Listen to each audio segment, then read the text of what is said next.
Mga kababalaghan at katatakutan, ako si Baltazar at malugod kong tinatanggap kayo sa Creepy Pinoy Stories.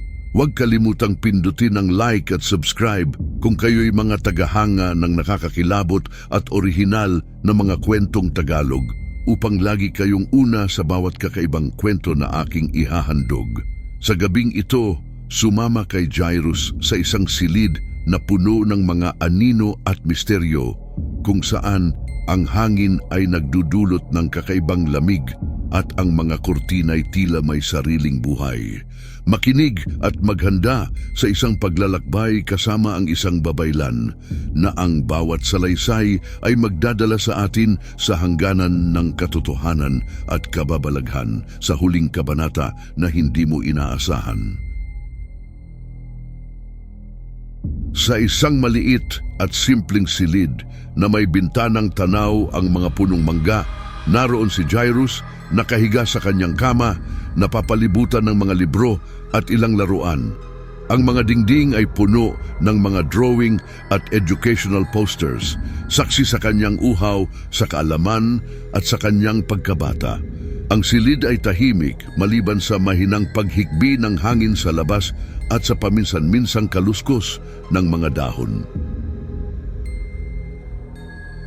Si Maricel at Paulo, kapwa nakasuot ng pangkaraniwang damit ng mga Pilipino, ay masinsinang nag-uusap habang tinitingnan ang mga medical records ni Jairus. Ang kanilang mga mukha ay larawan ng pag-aalala at pag-asa, isang halo ng damdamin na mahirap ipaliwanag. Ang kanilang mga labi ay naglalabas ng mga bulong ng dasal at pangako para sa kanilang anak. Bago umalis, binigyan ni Maricel si Jairus ng isang halik sa noo at iniwan sa tabi niya ang isang smartphone. Si Paulo naman ay nag-iwan ng isang notepad na may mga nakasulat na emergency numbers, isang paalala ng kanilang walang hanggang pag-aalaga. Ang kanilang mga hakbang palabas ng silid ay mabibigat, puno ng pag-aatubili na iwanan ng kanilang anak kahit na sa maikling sandali.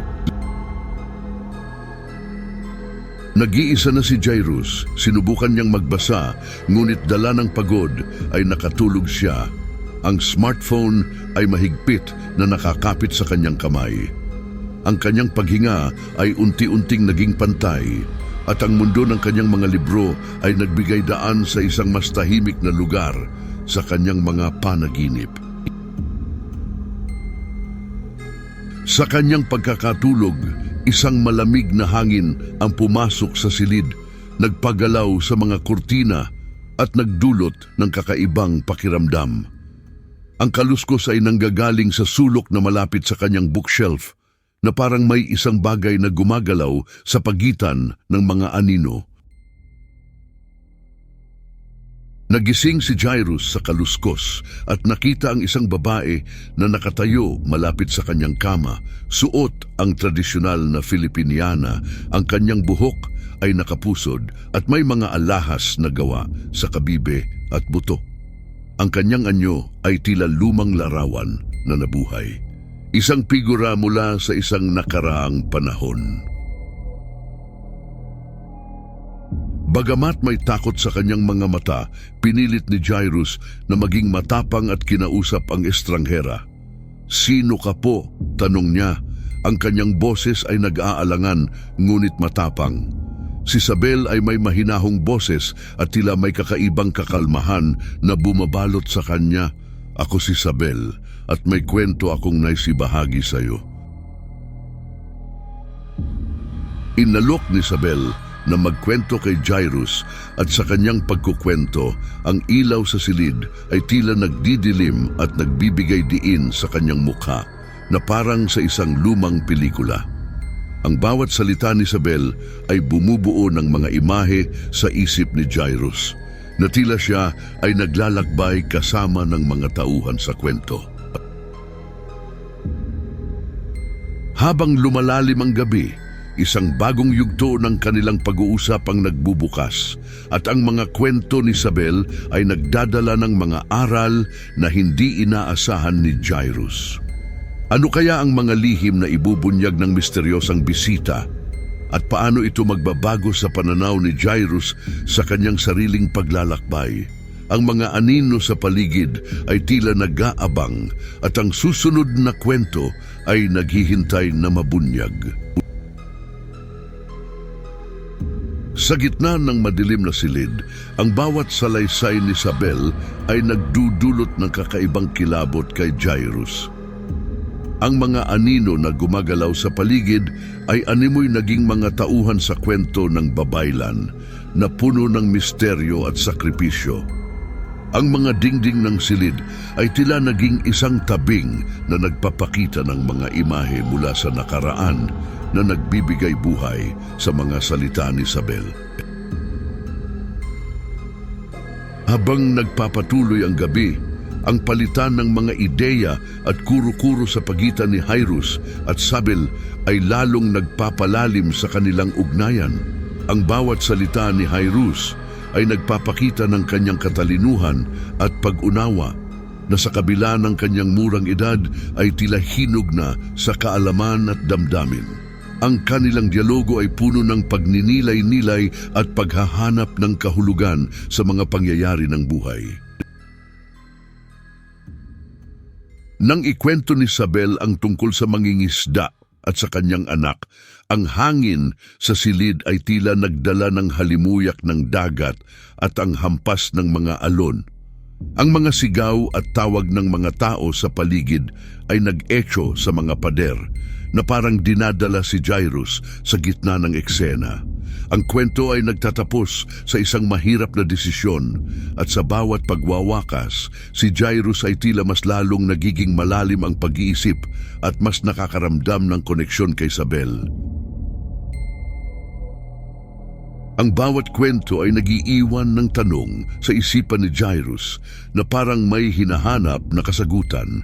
Ano nga ba ang tunay na kahulugan ng sakripisyo? At sa bawat pagtatapos ng kwento, isang bagong misteryo ang naghihintay na mabuksan. Nang tanungin ni Jairus kung kailan magaganap ang mahiwagang pangyayari, ang silid ay biglang napuno ng kakaibang katahimikan. Ang mga ilaw ay tila kumukurap-kurap na parang may paparating na bagyo ng emosyon. Ang katahimikan ay nagdala ng tensyon na tila may nag-aabang na hindi maipaliwanag. Sa kanyang pagnanais na malaman pa ang susunod na mangyayari, nagmakaawa si Jairus kay Isabel na ipagpatuloy ang kwento. Ngunit ang kanyang boses ay nanghihina na at ang kanyang hininga ay tila nagiging mas mabigat. Ang mga monitor at aparato sa paligid niya ay nagsimulang magbigay ng mga babala at tunog, isang senyales na lumalala ang kanyang kalagayan. Sa gitna ng tumitinding tensyon, ang kwento ni Isabel ay nagiging mas madamdamin. Ang bawat salita ay tila may bigat na hindi maipaliwanag, na parang may hinahaplos sa kaluluwa ni Jairus na hindi niya maunawaan. Ang kwento ay hindi lamang isang kwento. Ito ay isang paglalakbay sa mga damdaming nakakubli sa kaibuturan ng kanyang puso. At habang ang mga tunog ng mga aparato ay lumalakas, isang bagong yugto ng kwento ang naghihintay na mabuksan, isang yugto na magdadala kay Jairus sa isang daan na hindi na niya maaaring bumalik. Nang pumasok sina Maricel at Paulo sa silid ng ospital, ang katahimikan ay sinalubong sila na parang makapal na kumot na bumalot sa paligid. Ang kanilang mga mata ay agad na napako sa kama kung saan nakahimlay ang kanilang anak na si Jairus. Ang kanyang dibdib ay hindi na gumagalaw sa ritmo ng buhay. Mabilis na tumulo ang mga luha mula sa kanilang mga mata at sa isang iglap, ang mundo ay tila huminto sa pag-ikot. Mahigpit nilang niyakap ang walang buhay na katawan ng kanilang anak. Ang kanilang mga hikbi ay tanging musika sa loob ng 4 na sulok ng silid. "Paalam, anak ko," Sambit ni Maricel. Ang kanyang boses ay halos hindi maririnig sa ilalim ng bigat ng kanyang kalungkutan. Ang silid ay tila isang tanghalan ng mga alaala ni Jairus. Ang mga libro na kanyang binasa, ang mga larawang nagpapakita ng kanyang mga ngiti. Ngunit kahit saan sila tumingin, wala ni isang bakas na nagpapatunay sa misteryosong pagdalaw ni Isabel. Habang magkayakap, sina Maricel at Paulo ay umiiyak, ngunit sa gitna ng kanilang dalamhati, isang kakaibang kapayapaan ang unti-unting bumalot sa kanilang puso. Para bang may hindi nakikitang presensya na nagbabantay sa kanilang anak, isang di may paliwanag na katiwasayan na nagpapahiwatig na si Jairus ay nasa mas mabuting lugar na. At sa likod ng kanilang mga luha, isang tanong ang bumubulong. Ano ang naghihintay sa kabilang dako ng buhay? Sa tahimik na eksena na iyon, ang kaluluwa ni Jairus ay marahan na bumangon mula sa kanyang katawan, na tila isang usok na dahan-dahang umaangat. Sa tabi niya, si Isabel, ang estrangherang babae na tila galing sa ibang panahon, ay matiim na nakatingin sa kanya. Ang kanyang kamay ay mahigpit na hawak ang kamay ng bata. Walang salitang namutawi sa kanilang mga labi, ngunit ang kanilang mga mata ay nag-uusap ng mga salitang hindi kailangan ng tinig. Dahan-dahang naglakbay ang kanilang mga anino sa tabi ng kama, lumusot sa mga pader na tila wala roon, at nagpatuloy sa isang landas na tanging sila lamang ang makakakita. Ang liwanag na nag-aanyaya sa kanila ay nagiging mas malinaw, mas nakabibighani habang sila ay papalapit. At sa bawat hakbang, ang liwanag ay lumalakas, nagiging isang malamlam na glow na unti-unting bumabalot sa buong silid. Ang eksena ay nagtatapos sa isang malamlam na glow na bumabalot sa buong silid na tila isang banal na pahiwatig ng bagong simula. Saan man patungo ang kanilang paglalakbay, isang bagay ang tiyak. Ang kwento ni Jairus ay hindi nagwakas sa mundong ito, kundi nagpatuloy sa isang kabanata na hindi na kailanman matatapos. Sa bawat hibla ng kadiliman, may liwanag na naghihintay. Mga kababalaghan, mga aral, at ang di maiiwasang paglalakbay patungo sa kabilang buhay. Ito ang ating natutunan sa kwentong ito. Maraming salamat sa pakikinig, mga ka-creepy. Kung nais ninyong muling sumama sa akin sa susunod na paglalakbay sa kabilang dimensyon, huwag kalimutang pindutin ang like at mag-subscribe sa Creepy Pinoy Stories. Tandaan, ang bawat click ninyo ay isang hakbang palalo sa madilim na sulok ng ating mga alamat at mito. Hanggang sa muli, mga ka-creepy, at hindi ako makapaghintay na muling maghatid ng kilabot sa inyong mga gabi. Mag-ingat, baka sa susunod, ikaw na ang bida sa aking kwento. Paalam sa ngayon.